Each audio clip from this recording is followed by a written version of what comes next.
there, hunting family, and welcome back to Tracks and Tackle. Today we've got a special treat for you as we sit down with one of our own, the extraordinary Ace.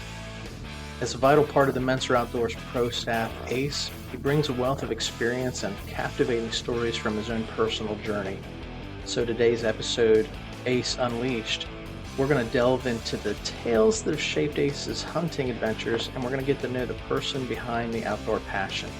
So grab your favorite beverage, settle in, and join us as we uncover the unique perspectives and wild stories that makes Ace an indispensable part of the Mentzer Outdoors family.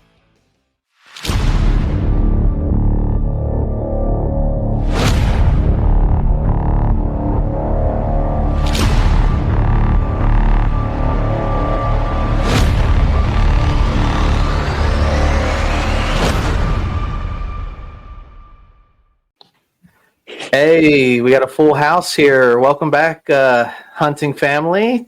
Got another episode of Tracks and Tackle lined up for you, and we got ourselves a special guest, one of our pro staff members. He's been hunting with us for years, and he's got some stories to tell. Want to do a quick introduction with Ace, and as always, we got our co-host and good hunting buddy, the Hollywood Horse. Hollywood, how you doing today? We are doing, man. It's always a good time when we get together. Happy to have Ace, happy to share some stories and share some laughs. So we'll get into a few of those here. Ace, hey, man, what's going on with you? Just another day in paradise, brother. Another day in paradise. So, hey, why don't you tell us a little bit about yourself, your backstory, how long you've been hunting, any other extracurricular outdoors sports that you do. Just tell our viewers and listeners a little bit about yourself. I've been hunting since I've been 9 years old. I've gotten into it from my grandfather. And then since I've been 9 years old, I've been able to get involved with not only Arrow Eagle and Hollywood Horse hunting up at the cabin. I've also been able to do a lot of hunting on my own, which I've learned a couple things from hunting with them and hunting by myself and asking for advice. So I've not to call myself an ace whenever it comes to hunting, but I know a good bit about what works for me and what I can work on. So yeah, I would say that you probably know more. I think I said this in our last episode, honestly, but you know more than a lot of guys. And I also know there's a lot of guys out there that know a lot more than me. And every day that we go out into the outdoors, it's a learning, the nature's our classroom and we can learn from one another. So that's why it's good to have the camaraderie and hang out with a hunting group like we have, because we teach each other different things all the time, right? And the same thing that I encounter might not be the same things that you both encounter on a day-to-day basis going out into the fun outdoors that we call hunting. It's all about being modest and willing to learn from each other and, sharing memories along the way. So I know you've been hunting for a little bit, buddy, but what you said your grandpa got you in, but what drove you to be like, hey, I want to try this. I want to pick up the bow, or I want to pick up the gun and I want to go out the path.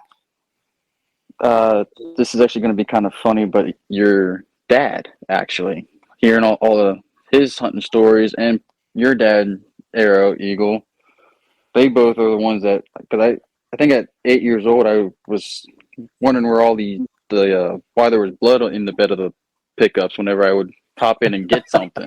And they're like, well, good to ask questions. I asked too many questions, apparently. And to the point of they're like, they finally broke down and actually told me that's from deer hunting. I'm like, ooh, I want to pick up, and now I want to go deer hunting. So that's where it all started. And my grandfather, on my dad's side, actually was the first one to take me out and introduce me to squirrel hunting when I was 9. But whenever I went squirrel hunting, he was like, this is practice for deer hunting. And then once he finally let me get behind a muzzle loader when I was 12 to actually shoot my first deer. I was all over it. I didn't hesitate. He said, we're going, well, he asked me, do you want to go muzzle loader hunting? I'm like, I didn't hesitate one bit. I was like, yep, let's go. Sat on the island, big old doe came out, and I shot her. I didn't even hesitate twice. He gave me the okay to go, and gun went off. Tell us what was going through your mind as you saw this deer walk out, and then as you had some action, some success walking up to it. Just fill us in what you were feeling. Well, at the time, it was like nervous slash panic, because I've never shot one before, and still 9 years old, and this gun can probably put me on my butt, because I didn't have a whole lot to me at 9 years old. But nervous and panic was basically what was going through my brain, and he had to literally walk me through getting the gun up, sights on it, pulling the hammer back, and then the slow squeeze, not the jerk and squeeze, which will probably jerk and squeeze, you'll miss the deer completely, and then the whole thing will go awry.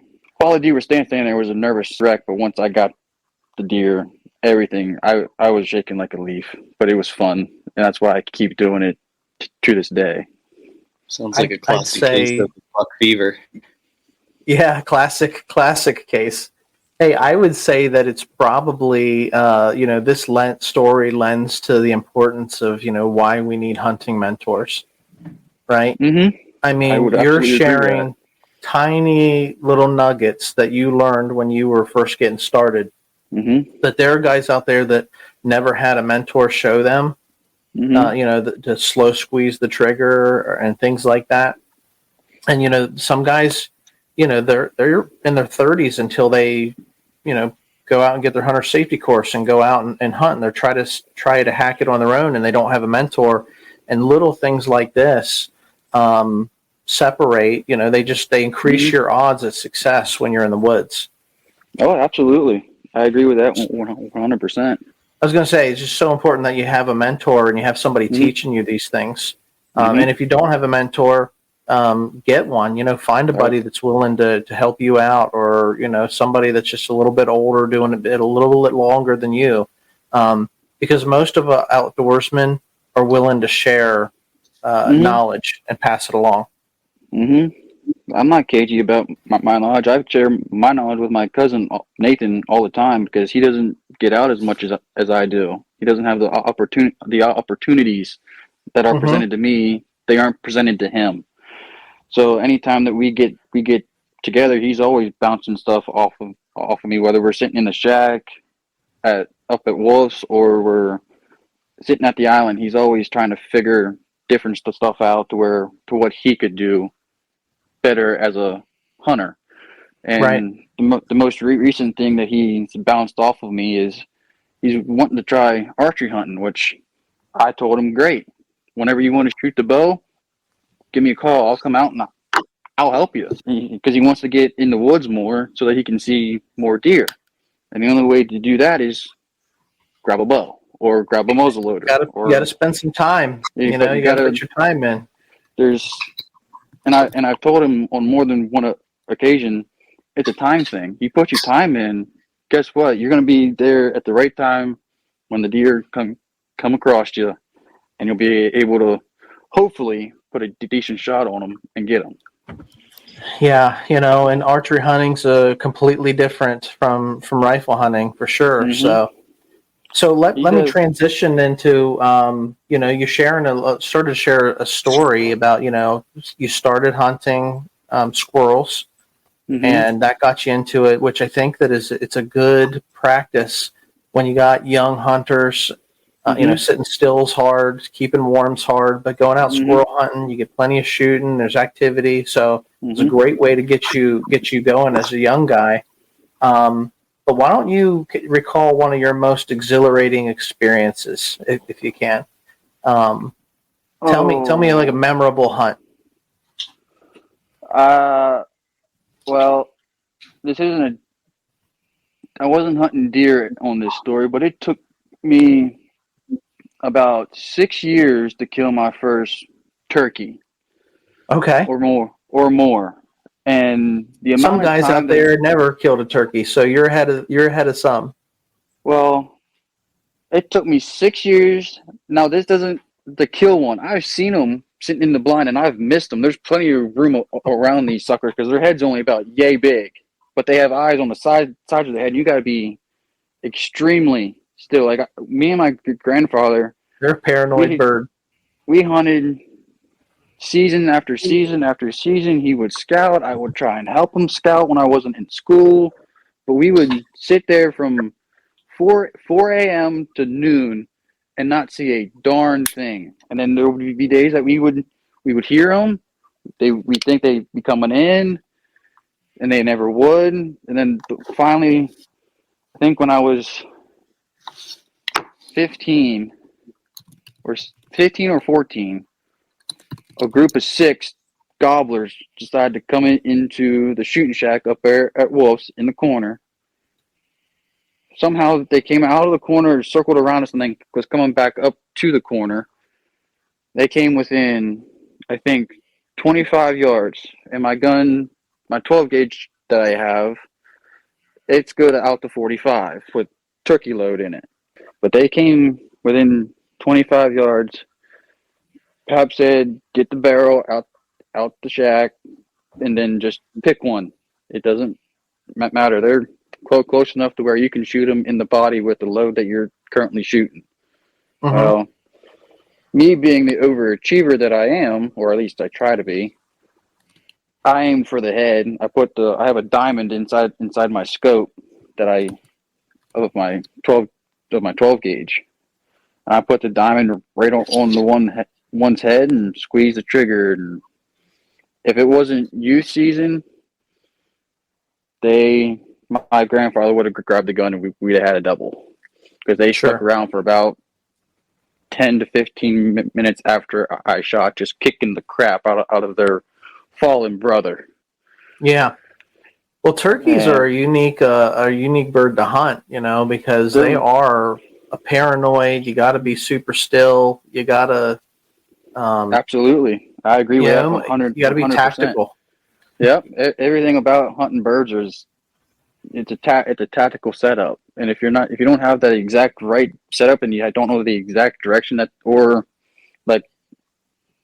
I consider myself lucky to have the shack that we have, because you can close all the blind, all the doors besides the one that they're at, and they can't see you move. But if you're out just sitting with your back up against a tree, you got to move extremely slow, or else they're going to bust and there goes your shot. Yeah, I've been busted many times. So have I. Trust me. So have I. There's just something about the thrill of the chase. It's because of how hard they are to hunt, and even just to get close. Even if I don't squeeze a trigger on a turkey, after they leave, I still get the shakes. It's like this just the adrenaline of them coming in close is amazing. That you even got them in to where you could see them is fun for me. Yeah. Same with deer and same with squirrels. Well, I don't hunt squirrels as much, but same with deer. Just getting them in to the point where I can see you. But if you don't present me a shot after you guys leave, you could probably hear my leg chattering in my tree stand. It's just adrenaline dumps as soon as they leave. Once the adrenaline dumps, I'm a nervous wreck. And I can probably speak for everybody out there. Once, even if you don't kill something, but you see something to potentially kill, you still have an adrenaline dump, and it's just for about a half an hour you're nervous, you're a wreck, until everything calms back down again. That's part of it. I mean, that's part of the thrill of this journey that we're on. Hunting. That's why we all do it. I'm telling you, like, what you're explaining. Every hunter out there knows exactly what you're talking about. Yep. Everybody does it. Yeah. And it's the encounter too. So go ahead, Hollywood. Yeah, just chiming in here that that's what it's about, getting out in the woods, just to it can be frustrating. Having success is always fun. It's always good to get meat in the freezer and, to put food on the table for your family. But just being out in the woods, it's always nice if you see stuff. But, if you're out turkey hunting or if you're out deer hunting, just to be out with God, be out with nature, and just enjoy your scenery. If you see something, even better, you get a little bit more of a thrill. But yeah, just not to get frustrated if you have an opportunity and you spoil it, or things don't quite go your way. You can just look back and just highlight on, just getting away from work and joining your hunting community, whether it's your hunting family, your hunting brothers, your hunting sisters, just being out in the wild with those around you that are close to you. Yeah, without a doubt. I agree with that too. So you were saying that you you had the successful, that was a great memorable hunt. Did you ever have a moment in the field where everything just lined up perfectly, resulting in a remarkable, hats off, you get that adrenaline dump like you were talking about? Because it's not always a successful hunt, but and then on the other side of that question, did you ever have an experience where something just went wrong, and you got busted or whatever? And why don't you share a little bit about that with us? Because I think we can all relate. My senior year rifle season, I was able to leave school about 12:30, and I told my parents as soon as rifle season comes and I still have tags, don't expect to see me till dark o'clock. I'm coming home, changing clothes, grabbing the gun, I'm gone. I'm going to sit. Well, I believe it was either a Thursday or a Friday. I'm sitting on the island up there at Wolf's. I'm about to take a nap. And I hear movement off to my, I guess you would say left, of deer coming through the cornfield. Well, I don't have a doe tag. I only have a buck tag. So I'm hunting horns. At that time, I see horns, and I'm like, "Oh, I need to." I'm awake now because I heard noises. That'll wake you up. That'll wake you up in a hurry. It's like, that instant shock of caffeine you get in the morning that you need to wake up. Yeah, this is a shock of adrenaline that has your eyeballs about a softball size and going, "Holy crap! Here we go." Sleepy no more. We weren't sleepy no more. No. Well, I see a doe, and I look behind it, and here's a dude with some headgear, decent sized headgear. And I'm of age now that I have to make sure that there's 3 points on one side before I even squeeze a trigger. Right. How far out do you think that deer was? Probably about pushing 75 to 100. Okay. From where I was sitting. Good. I put the crosshairs on him, and I, of course, check his headgear to make sure he's got 3. I counted 3. I'm like, good enough. Safety went off. Gun goes off shortly thereafter. He hits the deck. My grandfather, who was up in the house using the bathroom, nonetheless, here's my gunshot go off because he knew that I was down there hunting, and he's like, he calls me LLS for a reason, and I'll let you in on what LLS means. It's a lucky little shit.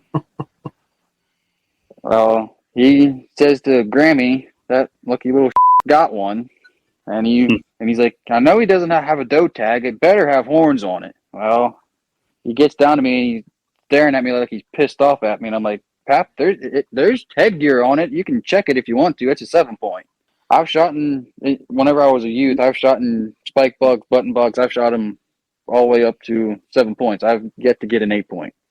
But at the point in time, whenever he came across me, it was time to put a 7-point to sleep. And whenever I tell you, he felt like one of your 2 9s that we had to drag up from the backside. He was a big boy, but he put a lot of meat in the freezer, and he tasted pretty good too. That's what's important. Feels good, doesn't it? Oh yes, especially whenever there's no tracking involved. Right. Especially when there's no tracking involved. That's right. stories like these, you never forget. I don't know, with time, I don't know how much time, but years, you can start dragging stories apart and adding details and slipping by people. But like just your first deer, you always remember how it went and how it went down. And same for that, your big buck you got there. So good shooting, Tex. I still remember that like it was yesterday, because that was my first big buck that I got. Yeah, we never forget the first buck, and definitely our first big buck. Oh yeah, more to come. I didn't know how many he had. I just made sure he had 3 on one side, and once I knew he was dead, then I started to count, and I'm like, oh, he's a 7-point, and he's a big body deer too. He was a big boy, about like one of y'all's 9. That 9-point that was big and heavy. He was like him. So why don't you tell us a little bit of that story, because you mentioned last year each of us getting 9 points, and we've shared those stories, but why don't you share that story from your perspective, because we did call you in to help track and drag. Well, my story is a little different than what y'all's is, because I wasn't there for the shooting portion of it. But I was called at 3:30 in the afternoon. I'm sitting in my stand. Now, granted, they contemplated not calling me and letting me finish my hunt.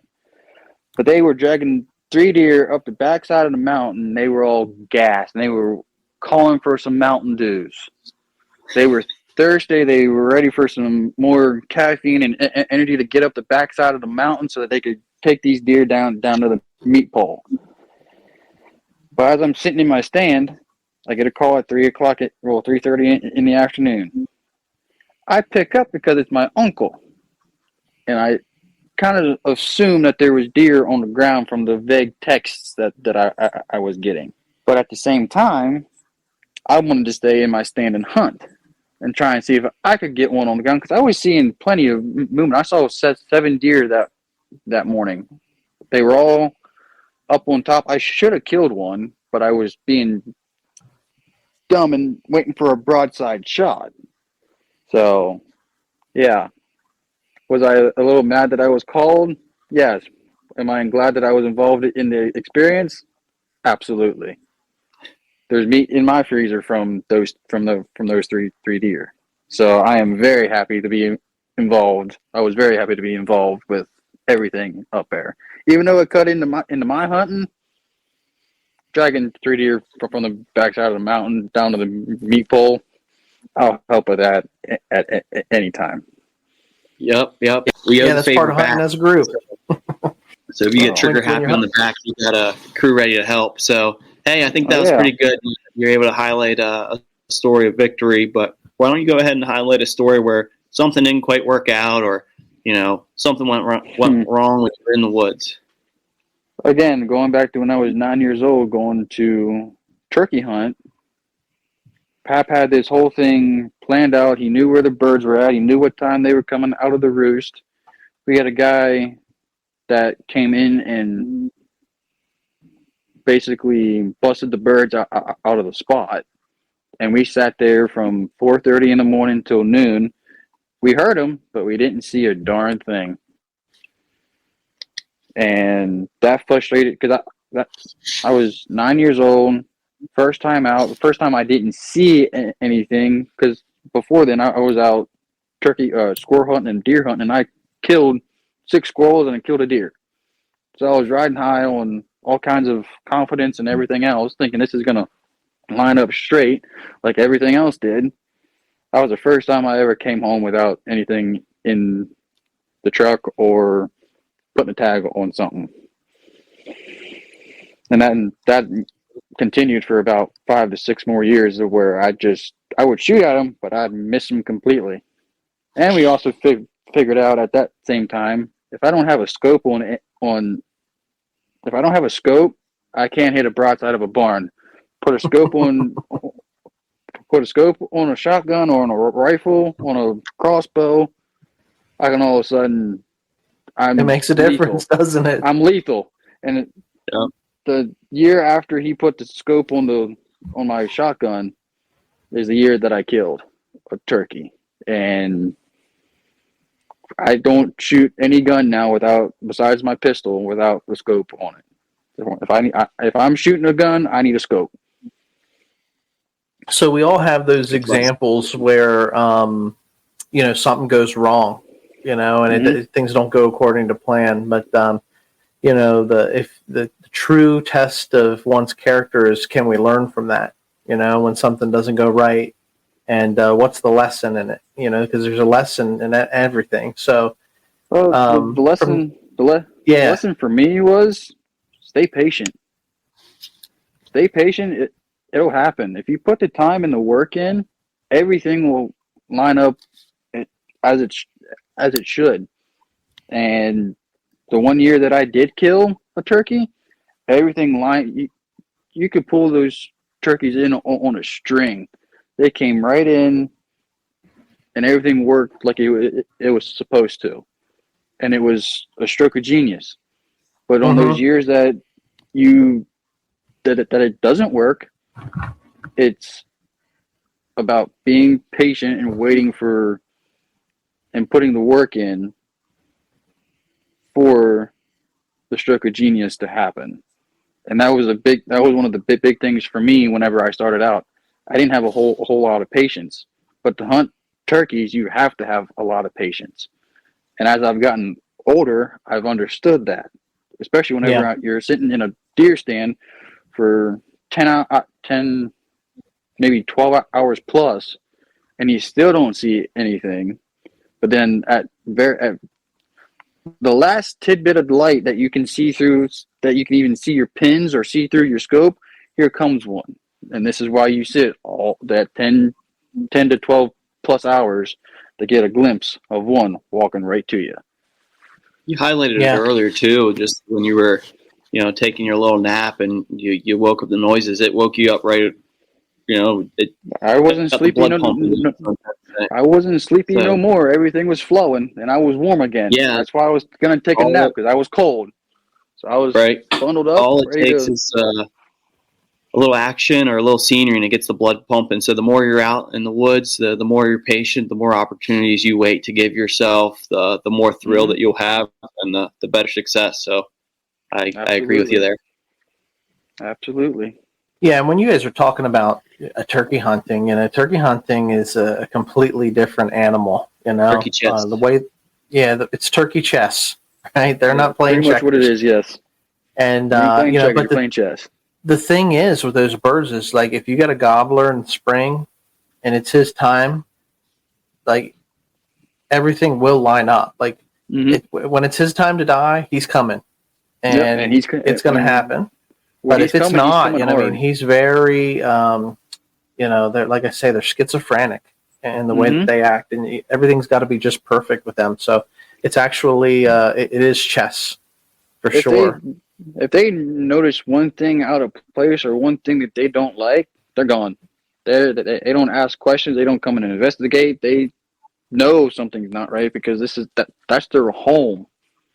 And just like if you will walk into your house and something's not right, you know it immediately. Something don't feel right. Well, same thing with turkeys in the woods. They can feel it and see it. Something's not right. They ain't asking questions. They're gone. Yeah, no doubt. Well, listen, I wanted to ask you a little bit about family traditions, because we all are part of the Mentzer Pro Staff family. And certainly we have a hunting family that tunes in and follows and watches and listens to these podcasts. But, from your perspective, are there, how have traditions of hunting? I know you shared the story about, just being a little guy and seeing blood on the tailgate made you an inquisitive person and you wanted to get involved. But I know from, coming from this family, even at a young age, we try to make it exciting for the youngsters and the next generation and everybody else to know what's going on and to be part of it. And, you come home with a deer on the tailgate and you try to get a picture with them, just to share the experience, with the next generation. But, from a traditions standpoint, why don't you share with our listeners, any traditions that's been passed on down to your generation that you really appreciate and value? The one tradition, and it wasn't brought to me by this hunting group. This was before I actually started hunting with you guys. Mm-hmm. But with the turkey hunting, there's 2 notches on the buttstock of my gun from those two birds that I've killed.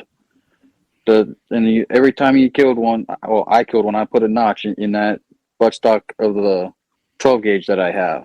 Now, when it comes to deer hunting, I have a bad habit of taking the tags that I tag them with, and I save them for memorabilia. And I got a stack of them in the hunting room that we have at my house. There's probably a stack of them up at the cabin. And I like to take pictures as well for memories. And I believe every time that somebody kills a deer, there's a picture being taken for memories. And that's a tradition that our family has. And then whether we're at the cabin or at Lonnie's house, Ronnie's house, my house, we always like to we celebrate the small things, especially whenever you drop the tailgate on. In my case, this year, 2 deer that I got on the last day rifle. Everybody was there to help me celebrate, drinking beers, hanging out with the boys. We make it one big party, basically. Once deer, even if deer don't hit the ground, still one big party. Doesn't get much better. Yeah, and once deer do hit the ground, it makes the beer taste that much better. True words have not been spoken. Yeah, I know we were talking about, some people have a tradition of, when they get their deer mounted, on the back of the mount, like taking that tag from that year and putting it or writing a note, hey, this was this year, this was where I was whenever I harvested that animal, so yeah, I mean, they're just different traditions that we have in place. I don't know, Hollywood, from your perspective, are there any traditions that you've had passed down to you that you would say are special and memorable? I think I don't know if it's necessarily on the ropes of tradition, but it's more so what's been passed down. So I guess that's right. Tradition, yeah. So just growing up, it's a big thing to mentor those that are below you, and as you get older, just mentor all those around you. But I think a big thing Ace here highlighted on a little bit is celebrating the little stuff. So if anybody around you has some action, we're all there to help. We're there to celebrate. We're there to pick them up. And even if you're the most modest person and you have all the success, but just to be there, like, hey, like, good job, good work, and we all kind of join hands together and help each other out. So yeah, it's a big tradition. I think it's like a lot of families do. Opening day, getting out together, especially getting the cabin the day before, just play some card games, shoot the breeze, watch a John Wayne movie or two, whatever gives you some good luck. Yeah, you make sure that you do the day before. But yeah, I think just hanging out together as a family, especially when it comes around these prime seasons, is the biggest tradition that I can think of. What about you? Well, I think I really appreciate the time with you guys, at camp when we go up and we do spend a couple of days together, so it's more about hanging out than it is about hunting, even, for me. Yeah. But, we try to make time, even over the summer. We did a lot of fishing and stuff last year. So we can make the time to hang out and spend time with one another. Those are the things that are most important to me. But I would ask, and I'll throw this question over to you, Ace, if there was one thing that you wanted to share, like a piece of advice to our listeners, that if they wanted to get their family involved in hunting, what would that piece of advice be to them? My advice I would start get a piece of land, scout it, set cameras out, get an idea of what's coming through your piece of property. And I wouldn't set up all your cameras in one general location. I spread them out to see where the action's at.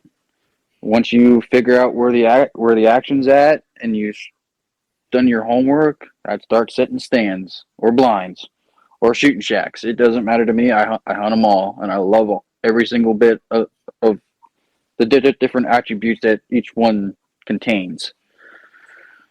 But I'd put your hard work and dedication to putting out and scouting, and then once the hunting season starts to come in, patience, and one of the days that you're out, everything will line up like it's supposed to. God has a plan for when you're supposed to kill, and if you try and force that hand, you're gonna screw it up even more than what you do just sitting in a stand or blind or just sitting out and enjoying nature. Sure. The biggest thing for me is patience. Patience will kill anything. If you outwit them and outsmart them, you will kill anything you want. But once you it's like that's the secret weapon, right? Is being willing to put the time in and being patient, which is hard for new hunters, because they can watch this stuff on TV, where you go out and in a 30-minute episode, you got a rack buck come out and they harvest this animal, but it's not like that in the real world. But how much work and preparation did they put into knowing where that deer is going to be at the exact time or how much work and dedication did they put into knowing where to set the stand, knowing what time this deer is going to step out, or what time to be in the stand so that the deer didn't hear them, and then putting a good shot on it. This whole archery rifle, yes, is easy. Archery, not so much. And most of the guys that you see on TV are shooting these things with a compound bow. And Arrow Eagle, you know how hard it is to shoot something with a compound bow. It's not the easiest. I use a crossbow. I love my crossbow. I feel more comfortable and I can make a better shot with a crossbow than I can a compound. So whenever you're out here hunting archery, they need to be up close and tight to you, not like with a rifle. And it adds an extra degree of difficulty. And yes, I can vouch. I've spooked them. I've jumped them. Is it the worst feeling ever? Absolutely. But it's the adrenaline rush that you get from it that brings you back to want to sit in that same exact stand, wait and see if you can see another one, and then put a great shot on it, and then go enjoy it. The tracking / setting it up on a meat pole, and then drinking beer and having fun with your family and telling the stories about it. It's a journey from the moment, like now to when you have action. It's just putting the time in, looking. Each is a page to the chapter. Doing your scouting, doing your research, getting out in the woods, spending time in the woods. If you have action, then what comes after to putting it in freezer paper and wrapping. But hey, Ace, it's been awesome having you here today. Before we take off, is there any closing remarks that you want to leave our viewers with and our listeners with? Any advice? Stay hunting and stay patient. Stay patient. You'll kill a lot of stuff.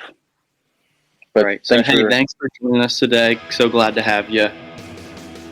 It's been real sharing some stories here. Look forward to the memories we make here in 2024. So, it's going to be fun. As always, nature's our playground. Stay wild. Thanks for joining us here on Tracks and Tackles. You can listen to us on Spotify, Apple Music, any of your streaming services. Make sure to drop us some feedback. Go ahead, send us some mail. We're going to have a mail episode here soon. But thanks for joining us today, and we'll be in touch.